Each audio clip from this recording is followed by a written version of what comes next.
To Edwhere. നമ്മൾ പുതിയൊരു അധ്യയന വർഷത്തിലേക്ക് കാലെടുത്ത് വെച്ചിരിക്കുകയാണല്ലേ. അപ്പോൾ നിങ്ങളെല്ലാവരും ആകാംക്ഷയോടുകൂടെ 8ാം ക്ലാസ്സിലേക്ക് കാലെടുത്ത് വെച്ചിരിക്കുകയാണ്. അപ്പോൾ എല്ലാവർക്കും ആദ്യമേ തന്നെ ഒരു അഭിനന്ദനങ്ങൾ. അതൊക്കെ ഞാൻ ഇതിനോട് പറയണേ, അത് പറയേണ്ട ആവശ്യമുണ്ടോ? നമ്മുടെ ഈ ചാപ്റ്ററിലേക്ക് കടക്കുന്നതിന് മുൻപ് നമുക്ക് ഇതുപോലെ എല്ലാ ചാപ്റ്റേഴ്സിൻ്റെയൊക്കെ വീഡിയോസ് അപ്ഡേറ്റഡ് ആയിട്ട് കിട്ടണമെങ്കിൽ നമ്മുടെ ചാനൽ സബ്സ്ക്രൈബ് ചെയ്യുന്ന കാര്യം മറക്കണ്ട. അപ്പോൾ നമുക്ക് പഠിച്ചു തുടങ്ങിയാലോ?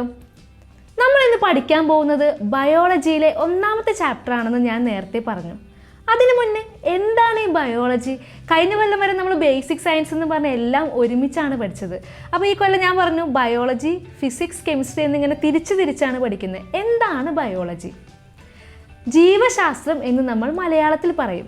ആ പേര് സൂചിപ്പിക്കുന്നത് പോലെ തന്നെ ജീവനുള്ള വസ്തുക്കളെ പറ്റി പഠിക്കുന്ന ശാസ്ത്രശാഖയാണ് ജീവശാസ്ത്രം അഥവാ ബയോളജി. അതായത് ലൈഫിനെ പറ്റി പഠിക്കുന്ന, ജീവനുള്ള എന്തിനേയും പറ്റി പഠിക്കുന്ന ശാസ്ത്രശാഖയാണ് ബയോളജി.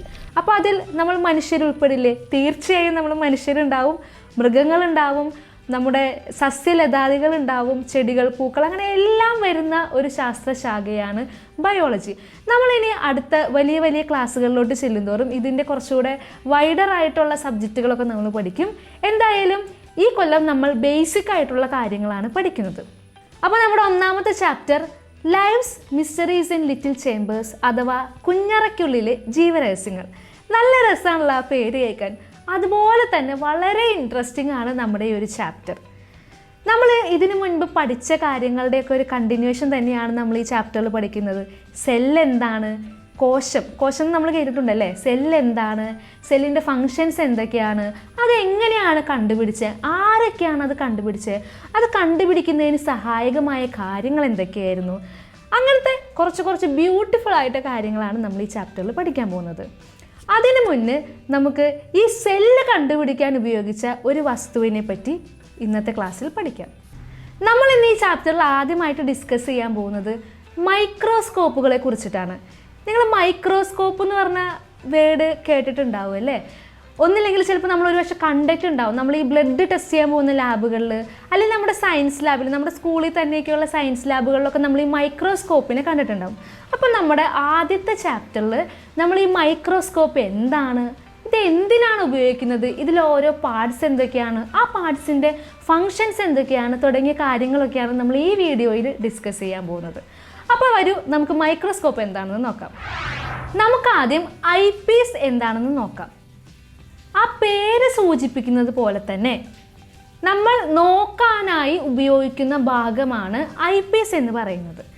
മൈക്രോസ്കോപ്പിൻ്റെ ഏറ്റവും മുകളിലായിട്ടാണ് ഈ ഐ പീസ് കാണുന്നത്. ഐ പീസിൻ്റെ അകത്ത് ഒരു ലെൻസ് ഉണ്ട്. അപ്പോൾ നമുക്ക് ഐ പീസിലൂടെയാണ് നമ്മുടെ അവിടെ വെച്ചിരിക്കുന്ന ഒബ്ജക്റ്റിനെ നമ്മൾ നിരീക്ഷിക്കുന്നത്. അപ്പോൾ ഐ പീസ് എവിടെയാണെന്ന് ഞാനൊന്ന് മാർക്ക് ചെയ്ത് കാണിച്ചു തരാം. ഈ ഏറ്റവും മുകളിലായിട്ട് കാണുന്ന ഈ ഭാഗമാണ് ഐ പീസ് എന്നറിയപ്പെടുന്നത്.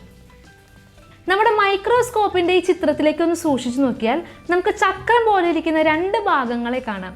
ഈ ഭാഗങ്ങളെയാണ് നമ്മൾ നോബ് എന്ന് പറയുന്നത്. അപ്പോൾ നോബ് എവിടെയാണെന്ന് ഞാനൊന്ന് അടയാളപ്പെടുത്തി കാണിച്ചു തരാം. നമ്മുടെ ഈ ബ്ലാക്ക് കളറിലുള്ള ഈ റിങ്ങും ബ്ലാക്ക് കളറിലുള്ള അതിൻ്റെ തൊട്ട് താഴെയുള്ള ഈ ഭാഗത്തിനെയും കൂടെ നമ്മൾ ചേർത്ത് പറയുന്ന പേരാണ് നോബ്. ഈ നോബ് എന്തിനാണ് ഉപയോഗിക്കുന്നത്? ഈ നോബ് നമുക്കിങ്ങനെ തിരിക്കാൻ സാധിക്കും.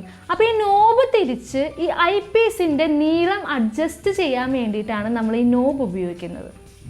അതുപോലെ തന്നെ ഈ ഐ പീസിൻ്റെ താഴെയായിട്ട് നമുക്ക് 3 ലെൻസുകൾ കാണാം. ആ ലെൻസുകളും അഡ്ജസ്റ്റ് ചെയ്യുന്നതിന് നമുക്ക് ഈ നോബ് ഉപയോഗിക്കാവുന്നതാണ്. അടുത്തത് നമ്മൾ പഠിക്കാൻ പോകുന്നത് ഒബ്ജക്റ്റീവ് ലെൻസിനെ കുറിച്ചാണ്. ഒബ്ജക്റ്റീവ് ലെൻസ് ഏതാണെന്ന് ഞാനിവിടെ മാർക്ക് ചെയ്ത് കാണിച്ചു തരാം.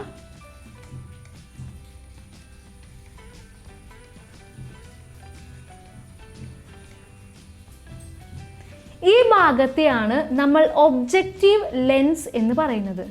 ആ പേര് സൂചിപ്പിക്കുന്നത് പോലെ തന്നെ ഒബ്ജക്റ്റിനെ നിരീക്ഷിക്കാനായി നമ്മൾ ഉപയോഗിക്കുന്ന ലെൻസാണ് ഒബ്ജക്റ്റീവ് ലെൻസ്. അഥവാ നമ്മൾ വെച്ചിരിക്കുന്ന ഒബ്ജക്റ്റിനെ, നമുക്കിപ്പോൾ ഏത് ഒബ്ജക്റ്റാണോ വലുതാക്കി കാണേണ്ടത് ആ ഒബ്ജക്റ്റിനെ വലുതാക്കി കാണിക്കുന്ന ലെൻസാണ് നമ്മുടെ ഒബ്ജക്റ്റീവ് ലെൻസ്. ഈ ഒബ്ജക്റ്റീവ് ലെൻസും നമ്മൾ നേരത്തെ പറഞ്ഞ നോബ് വെച്ച് അഡ്ജസ്റ്റ് ചെയ്യാവുന്നതാണ്. നമ്മുടെ ഈ ഫിഗറിലേക്ക് നോക്കിക്കഴിഞ്ഞാൽ നമുക്ക് 3 ഒബ്ജക്റ്റീവ് ലെൻസുകൾ കാണാം. എല്ലാ മൈക്രോസ്കോപ്പിലും ഇങ്ങനെ തന്നെ ആവണമെന്നില്ല. ഓരോ മൈക്രോസ്കോപ്പിലും ഓരോ രീതിയിലായിരിക്കും നമ്മുടെ ലെൻസുകൾ ഉണ്ടാവുക. ലെൻസുകളെല്ലാം വ്യത്യസ്ത പവറിലുള്ളവയും ആയിരിക്കും. അടുത്തതായി നമ്മുടെ ഈ ഒബ്ജക്റ്റീവ് ലെൻസിന് തൊട്ട് താഴെ നമുക്ക് ചതുരാകൃതിയിലുള്ള ഒരു ഭാഗം കാണാനായിട്ട് സാധിക്കും. അതുമായി 2 ക്ലിപ്പുകൾ നമുക്ക് കാണാൻ സാധിക്കും. ഈ ഒരു ഭാഗത്തെയാണ് നമ്മൾ സ്റ്റേജ് ആൻഡ് ക്ലിപ്പ് എന്ന് പറയുന്നത്. സ്റ്റേജും ക്ലിപ്പും. നമുക്ക് സ്റ്റേജ് എന്ന് പറയുമ്പോൾ പെട്ടെന്ന് എന്തായിരിക്കും ഓർമ്മ വരുന്നത്? നമ്മൾ ഡാൻസ് ഒക്കെ കളിക്കുന്ന സ്ഥലം, അല്ലെങ്കിൽ നമ്മൾ പരിപാടികൾ അവതരിപ്പിക്കുന്ന സ്ഥലമല്ലേ? അതുപോലെ നമ്മുടെ ഈ മൈക്രോസ്കോപ്പിൽ സ്റ്റേജ് എന്ന് പറഞ്ഞാൽ നമുക്ക് ഏത് വസ്തുവാണോ നിരീക്ഷിക്കേണ്ടത് ആ വസ്തുവിനെ വെക്കുന്ന സ്ഥലത്തെയാണ് നമ്മൾ സ്റ്റേജ് എന്ന് പറയുന്നത്. ഞാനിവിടെ സ്റ്റേജ് അടയാളപ്പെടുത്തി കാണിക്കാം. ഈ ബ്ലാക്ക് കളറിലുള്ള ഈ ചതുരാകൃതിയിലുള്ള ഈ ഒരു ഭാഗമാണ് നമ്മുടെ സ്റ്റേജ്. അപ്പോൾ നമ്മൾ ഈ സ്റ്റേജിലേക്ക് നമുക്ക് നിരീക്ഷിക്കേണ്ട വസ്തു വെച്ച് കഴിഞ്ഞ് കഴിഞ്ഞാൽ അത് ചിലപ്പോൾ താഴെ പോവാനോ ഒക്കെ സാധ്യതയുണ്ട് അല്ലേ? അപ്പോൾ അതിനവിടെ ഉറപ്പിച്ച് നിർത്താൻ വേണ്ടി നമ്മൾ ഉപയോഗിക്കുന്നതാണ് ക്ലിപ്പ്. അപ്പോൾ നമുക്ക് സൂക്ഷിച്ച് നോക്കിയാൽ നമ്മുടെ സ്റ്റേജിൽ ആ 2 ക്ലിപ്പുകളും കാണാൻ. ഞാനപ്പോൾ ആ ക്ലിപ്പുകളും കൂടെ ഇവിടെ അടയാളപ്പെടുത്താം. അടുത്തതായിട്ട് നമ്മൾ പഠിക്കാൻ പോകുന്നത് കണ്ടൻസറിനെ കുറിച്ചാണ്. ഈ സ്റ്റേജിൻ്റെ തൊട്ട് താഴെയായി കാണുന്ന ഭാഗമാണ് കണ്ടൻസർ. ഞാൻ കണ്ടൻസർ ഒന്ന് മാർക്ക് ചെയ്യാം, അപ്പോൾ നിങ്ങൾക്ക് പെട്ടെന്ന് ക്ലിയർ ആവും. ഈ ഭാഗമാണ് നമ്മുടെ കണ്ടൻസർ. ഈ കണ്ടൻസറിൻ്റെ അകത്തും ലെൻസ് ഉണ്ട്. കണ്ടൻസറിൻ്റെ അകത്തും ലെൻസ് ഉണ്ട്. അപ്പോൾ ഈ കണ്ടൻസറിൻ്റെ ഡ്യൂട്ടി എന്തായിരിക്കും? കണ്ടൻസർ എന്തായിരിക്കും ചെയ്യുന്നത്? നമുക്ക് ആ കണ്ടൻസറിൻ്റെ തൊട്ട് താഴെ നോക്കിയാൽ ഒരു മിറർ കാണാം. ആ മിറർ ഞാനിപ്പോൾ അടയാളപ്പെടുത്താം. തൊട്ട് താഴെ ഒരു മിറർ കാണാം. ഈ മിററിൽ നിന്ന് വരുന്ന പ്രകാശത്തെ കൃത്യമായി നമ്മുടെ ആ ഒബ്ജക്റ്റിലേക്ക് എത്തിക്കലാണ് കണ്ടൻസറിൻ്റെ ജോലി. നമുക്കറിയാം കണ്ടൻസറിൻ്റെ തൊട്ട് മുകളിൽ സ്റ്റേജ് ഉണ്ട്. ആ സ്റ്റേജിലാണ് നമുക്ക് നിരീക്ഷിക്കേണ്ട ഒബ്ജക്റ്റ് നമ്മൾ വെച്ചിരിക്കുന്നത്. അപ്പോൾ ആ ഒബ്ജക്റ്റിലേക്ക് കൃത്യമായി വെളിച്ചം എത്തിയില്ലെങ്കിൽ നമുക്ക് ആ ഒബ്ജക്റ്റ് കാണാൻ സാധിക്കൂ? ഇല്ല. അപ്പോൾ അങ്ങനെ കൃത്യമായി വെളിച്ചം നമ്മുടെ ആ ഒബ്ജക്റ്റിലേക്ക് കടത്തിവിടുന്ന ആളാണ് കണ്ടൻസർ. ഈ കണ്ടൻസറിൻ്റെ അകത്തായിട്ട് ഒരു ഡയഫ്രം എന്ന് പറഞ്ഞൊരു പാർട്ടുണ്ട്. നമുക്കതിവിടെ അടയാളപ്പെടുത്തി കാണിക്കാൻ സാധിക്കില്ല. ആ ഡയഫ്രം ഉപയോഗിച്ച് നമുക്ക് വരുന്ന പ്രകാശത്തിൻ്റെ തീവ്രത അഥവാ ഇൻറ്റൻസിറ്റി നമുക്ക് അഡ്ജസ്റ്റ് ചെയ്യാം. കുറച്ച് ലൈറ്റ് മതിയെങ്കിൽ നമുക്കതനുസരിച്ച് അഡ്ജസ്റ്റ് ചെയ്യാം. കൂടുതൽ ലൈറ്റ് വേണമെങ്കിൽ നമുക്കതനുസരിച്ച് ഈ ഡയഫ്രം അഡ്ജസ്റ്റ് ചെയ്യാവുന്നതാണ്. അപ്പോൾ നമ്മുടെ കണ്ണാടിയിൽ മിററിൽ തട്ടി വരുന്ന പ്രകാശം സ്റ്റേജിലേക്ക് കടത്തിവിടുന്ന ആളാണ് ആര്? നമ്മുടെ കണ്ടൻസർ. അടുത്തതായിട്ട് നമുക്ക് മിറർ എന്തിനാണ് ഉപയോഗിക്കുന്നത് എന്ന് നോക്കാം. അപ്പോൾ മിറർ എന്തിനായിരിക്കും ഉപയോഗിക്കുന്നത്? നിങ്ങൾ ഈ സിനിമകളിലും അല്ലെങ്കിൽ നിങ്ങൾ ചെറുപ്പത്തിൽ ചെയ്തിട്ടുണ്ടാവും. ഈ കണ്ണാടി തട്ടി വെളിച്ചം ഓരോരുത്തരുടെ മേത്തേക്കൊക്കെ അടുപ്പിച്ചിട്ടുണ്ടാവും അല്ലേ? അതുപോലെ ലൈറ്റ് ആ ഒരു ഒബ്ജക്റ്റിലേക്ക് കടത്തി വിടുന്നതിനാണ് നമ്മൾ ഈ മിറർ ഉപയോഗിക്കുന്നത്. അപ്പോൾ അത് വേണമെങ്കിൽ മിക്കവാറും സൺലൈറ്റ് ആയിരിക്കാം, അല്ലെങ്കിൽ പുറത്തുനിന്ന് നമ്മൾ ആർട്ടിഫിഷ്യലി കൊടുക്കുന്ന ലൈറ്റും ആയിരിക്കാം. സാധാരണഗതിയിൽ നമ്മുടെ ലാബുകളിലൊക്കെ സൂര്യപ്രകാശത്തിൽ വർക്ക് ചെയ്യുന്ന അല്ലെങ്കിൽ സൂര്യപ്രകാശം ഉപയോഗിച്ച് വർക്ക് ചെയ്യുന്ന മൈക്രോസ്കോപ്പുകളാണ് നമ്മൾ ഉപയോഗിക്കാറ്. അപ്പോൾ നമ്മൾ ഈ മിറർ ശ്രദ്ധിച്ച് നോക്കിയാൽ നമുക്ക് മനസ്സിലാവും, ഒരു മെറ്റൽ റിങ്ങിലാണ് നമ്മൾ ഈ മിററിനെ ഉറപ്പിച്ച് നിർത്തിയിരിക്കുന്നത്. ഇനി ഈ മിററിന് 2 ഭാഗങ്ങളുണ്ട്. അതിൻ്റെ ഒരു ഭാഗം പ്ലെയിൻ ആയിരിക്കും. ആ മിററിൻ്റെ മറ്റേ ഭാഗം കോൺകേവ് മിറർ ആയിരിക്കും. അപ്പോൾ മിററിന് 2 ഭാഗങ്ങളുണ്ട്. അതിൻ്റെ ഒരു വശം പ്ലെയിൻ മിറർ ആയിരിക്കും, മറ്റേ വശം കോൺകേവ് മിററുമായിരിക്കും. അപ്പോൾ ഈ പ്ലെയിൻ മിറർ എന്തിനാണ് യൂസ് ചെയ്യുന്നത്? പ്ലെയിൻ മിറർ എന്ന് പറഞ്ഞാൽ നമ്മുടെ സാധാ മിറർ, നമ്മൾ വീട്ടിലൊക്കെ മുഖം നോക്കുന്ന കണ്ണാടിയില്ലേ, ആ മിററാണ് പ്ലെയിൻ മിറർ.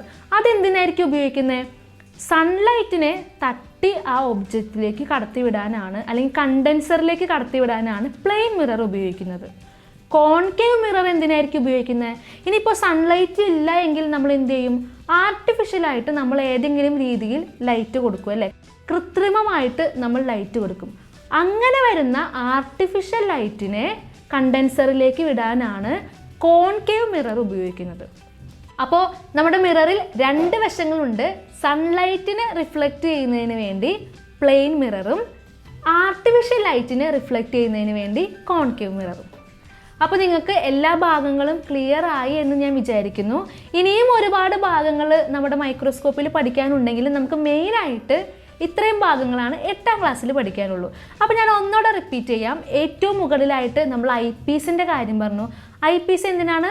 നമുക്ക് കാണാൻ വേണ്ടിയിട്ടാണ് അല്ലേ? നമ്മൾ ഐ പീസിലൂടെയാണ് നമ്മുടെ ഒബ്ജക്റ്റിനെ നമ്മൾ നോക്കുന്നത്. രണ്ടാമതായിട്ട് നമ്മൾ പറഞ്ഞത് ഏതാണ്? നോബ്. നോബ് നമുക്ക് തിരിക്കാൻ സാധിക്കുമെന്ന് പറഞ്ഞു. ആ നോബ് തിരിച്ചാണ് നമ്മൾ ഈ ഐ പീസിൻ്റെ നീളം അല്ലെങ്കിൽ നമ്മുടെ ആ ലെൻസിൻ്റെ നീളമൊക്കെ നമ്മൾ അഡ്ജസ്റ്റ് ചെയ്യുന്നത്. മൂന്നാമതായിട്ട് നമ്മൾ പറഞ്ഞത് ഏതാണ്? Objective lens. ഒബ്ജക്റ്റീവ് ലെൻസ് എന്തിനാണ് ഉപയോഗിക്കുന്നത്? നമ്മുടെ ഒബ്ജക്റ്റിനെ, നമ്മൾ നിരീക്ഷിക്കാൻ ഉപയോഗിക്കുന്ന വസ്തുവിനെ വലുതാക്കി കാണിക്കാൻ ഉപയോഗിക്കുന്നതാണ് ഒബ്ജക്റ്റീവ് ലെൻസ്. അതിന് തൊട്ട് താഴെയായി നമ്മൾ എന്ത് ഉണ്ട് എന്ന് പറഞ്ഞു? സ്റ്റേജും ക്ലിപ്പും. സ്റ്റേജ് എന്തിനാണ്? നമുക്ക് നിരീക്ഷിക്കാനുള്ള ആ ഒരു സ്ലൈഡ് അല്ലെങ്കിൽ ആ ഒരു ഒബ്ജക്റ്റിനെ വെക്കാനാണ് സ്റ്റേജ്. അതവിടെ ഉറപ്പിച്ചു നിർത്താനാണ് ക്ലിപ്പുകൾ ഉപയോഗിക്കുന്നത്. അതിന് തൊട്ട് താഴെയായി കണ്ടൻസർ ഉണ്ട്. കണ്ടൻസർ എന്തിനാണ് ഉപയോഗിക്കുന്നത്? താഴെ മിററിൽ നിന്ന് വരുന്ന ലൈറ്റ് യഥാരീതിയിൽ അല്ലെങ്കിൽ കറക്റ്റായിട്ട് ആ ഒബ്ജക്റ്റിലേക്ക് കടത്തിവിടാനാണ് നമ്മൾ കണ്ടൻസർ ഉപയോഗിക്കുന്നത്. കണ്ടൻസറിൻ്റെ അകത്ത് എന്തുണ്ട്? ഡയഫ്രം ഉണ്ട്.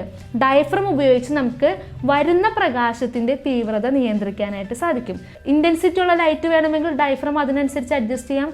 അഥവാ നമുക്ക് അത്ര ഇൻറ്റൻസിറ്റി വേണ്ട, പ്രകാശത്തിൻ്റെ തീവ്രത കുറച്ച് കുറയ്ക്കണമെങ്കിൽ അതനുസരിച്ച് നമുക്ക് ഡയഫ്രം അഡ്ജസ്റ്റ് ചെയ്യാവുന്നതാണ്. അതിന് താഴെയായിട്ട് നമുക്ക് മിററിനെ കാണാൻ സാധിക്കും. മിറർ എന്തിനാണ് ഉപയോഗിക്കുന്നത്? സൂര്യപ്രകാശം റിഫ്ലക്റ്റ് ചെയ്ത് കണ്ടൻസറിലേക്ക് വിടാൻ അല്ലെങ്കിൽ നമ്മുടെ ഒബ്ജക്റ്റിലേക്ക് വിടാനാണ് മിറർ ഉപയോഗിക്കുന്നത്. ഈ മിററിന് 2 വശങ്ങളുണ്ട്. ഒരു പ്ലെയിൻ മിററിൻ്റെ വശമുണ്ട്, ഒരു കോൺകേവ് മിററിൻ്റെ വശമുണ്ട്. പ്ലെയിൻ മിറർ സൂര്യപ്രകാശം റിഫ്ലക്റ്റ് ചെയ്യുന്നതിനും കോൺകേവ് മിറർ ആർട്ടിഫിഷ്യലായിട്ട് നമ്മൾ കൃത്രിമമായിട്ട് കൊടുക്കുന്ന ലൈറ്റ് റിഫ്ലക്റ്റ് ചെയ്യാനാണ് ഉപയോഗിക്കുന്നത്. അപ്പോൾ ഇത്രയുമാണ് നമ്മുടെ മൈക്രോസ്കോപ്പിൻ്റെ പ്രധാനപ്പെട്ട ഭാഗങ്ങൾ. ഇത്രയും ഭാഗങ്ങൾ നിങ്ങൾക്ക് ക്ലിയർ ആയി എന്ന് ഞാൻ വിശ്വസിക്കുന്നു. അങ്ങനെയാണെങ്കിൽ ഞാൻ നിങ്ങളോടൊരു ചോദ്യം ചോദിക്കാം. നമ്മുടെ മൈക്രോസ്കോപ്പിൽ ഏതൊക്കെ ഭാഗങ്ങളിലാണ് ലെൻസ് ഉള്ളത്? ഇപ്പോൾ നമ്മൾ പഠിച്ച ഈ 6 ഭാഗങ്ങളിലും ഏതൊക്കെ ഭാഗങ്ങളിലായിട്ടാണ് ലെൻസ് ഉള്ളത്? ഓക്കെ, നിങ്ങൾക്ക് എല്ലാവർക്കും ആൻസർ കിട്ടിയെന്ന് ഞാൻ വിചാരിക്കുന്നു. നമ്മളിപ്പോൾ പഠിച്ചതിൽ ഐ പീസിൻ്റെ അകത്ത് ലെൻസ് ഉണ്ട് അല്ലേ? അതുപോലെ ഒബ്ജക്റ്റീവ് ലെൻസ്, അവിടെ ലെൻസ് ഉണ്ട് എന്ന് നമുക്കറിയാം. ഇനി കണ്ടൻസറിൻ്റെ അകത്തും എന്തുണ്ട്? ലെൻസ് ഉണ്ട്. അപ്പോൾ നമ്മൾ പഠിച്ച മൈക്രോസ്കോപ്പിൽ ഐ പീസിൽ, ഒബ്ജക്റ്റീവ് ലെൻസിൽ, കണ്ടൻസറിൽ, ഈ 3 സ്ഥലങ്ങളിലും ലെൻസ് ഉണ്ട്. ഇങ്ങനെ ഒന്നിൽ കൂടുതൽ ലെൻസ് ഉപയോഗിക്കുന്ന മൈക്രോസ്കോപ്പുകളെയാണ് കോമ്പൗണ്ട് മൈക്രോസ്കോപ്പ് എന്ന് പറയുന്നത്. 2ഓ അതിൽ കൂടുതലോ ലെൻസുകൾ ഉപയോഗിക്കുന്ന മൈക്രോസ്കോപ്പുകളെയാണ് കോമ്പൗണ്ട് മൈക്രോസ്കോപ്പ് എന്ന് പറയുന്നത്. ഇനി ഒരു ലെൻസ് മാത്രമുള്ള മൈക്രോസ്കോപ്പ് ആണെങ്കിൽ നമ്മൾ അതിനെ സിമ്പിൾ മൈക്രോസ്കോപ്പ് എന്ന് പറയും. അടുത്തതായിട്ട് നമുക്ക് മാഗ്നിഫിക്കേഷൻ പവർ എന്താണെന്ന് നോക്കാം. മാഗ്നിഫിക്കേഷൻ പവർ എന്ന് പറഞ്ഞാൽ ആവർത്തന ശേഷി. അതായത് ഒരു ഒബ്ജക്റ്റീവ് ലെൻസിന് ഒരു വസ്തുവിനെ വലുതാക്കി കാണിക്കാനുള്ള അതിൻ്റെ ശേഷിയാണ് നമ്മളൊരു ഒബ്ജക്റ്റീവ് ലെൻസിൻ്റെ ആവർത്തന ശേഷി അഥവാ മാഗ്നിഫിക്കേഷൻ പവർ എന്ന് പറയുന്നത്. അപ്പോൾ വസ്തുക്കളെയൊക്കെ ഭയങ്കരമായിട്ട് വലുതാക്കി കാണിക്കാൻ സാധിക്കുകയാണെങ്കിൽ നമുക്ക് എന്ത് പറയാം? അതിന് മാഗ്നിഫിക്കേഷൻ പവർ കൂടുതലാണെന്ന് പറയാം അല്ലേ? മാഗ്നിഫൈ എന്ന വാക്കിൻ്റെ അർത്ഥം തന്നെ എന്താണ്? വലുതാക്കി കാണിക്കുക. അപ്പോൾ നമുക്ക് പല പവറുകളുള്ള ലെൻസുകൾ അവൈലബിൾ ആണ്. ഇപ്പോൾ ഉദാഹരണത്തിന് 10x എന്ന് പറയുന്ന ഒരു ലെൻസുമുണ്ട്, 40x എന്ന് പറയുന്ന ഒരു ലെൻസുമുണ്ട്. അപ്പോൾ ഇതിൽ മാഗ്നിഫിക്കേഷൻ പവർ ഏതിനായിരിക്കും കൂടുതൽ? 40x എന്ന് പറയുന്ന ലെൻസിനായിരിക്കും. 10x എന്ന് പറയുന്ന ലെൻസിന് മാഗ്നിഫിക്കേഷൻ പവർ കുറവായിരിക്കും. അതായത് 40x എന്ന് പറയുന്ന ലെൻസ് ഉപയോഗിച്ച് നമ്മളൊരു വസ്തുവിനെ നിരീക്ഷിച്ചാൽ 10x എന്ന് പറഞ്ഞ ലെൻസ് ഉപയോഗിച്ച് നിരീക്ഷിക്കുന്നതിനും വലുതായിട്ട് നമുക്ക് കാണാനായിട്ട് സാധിക്കും. ഓക്കെ, അപ്പോൾ മൈക്രോസ്കോപ്പിനെ കുറിച്ച് നിങ്ങൾക്ക് കുറേയധികം കാര്യങ്ങൾ മനസ്സിലായി എന്ന് ഞാൻ വിചാരിക്കുന്നു. മൈക്രോസ്കോപ്പിൻ്റെ പാർട്സ്, ആ പാർട്സൊക്കെ നമ്മൾ എന്തിനാണ് ഉപയോഗിക്കുന്നത്, എന്താണ് ഒരു സിമ്പിൾ മൈക്രോസ്കോപ്പ്, എന്താണ് ഒരു കോമ്പൗണ്ട് മൈക്രോസ്കോപ്പ്, അതുപോലെ തന്നെ മൈക്രോസ്കോപ്പിൻ്റെ മാഗ്നിഫിക്കേഷൻ പവർ, ഈ കാര്യങ്ങളൊക്കെ നിങ്ങൾക്ക് വിശദമായിട്ട് മനസ്സിലായി എന്ന് ഞാൻ വിചാരിക്കുന്നു. അപ്പോൾ നമുക്ക് അടുത്ത വീഡിയോയിൽ കാണാം. അതുവരേക്കും ബൈ.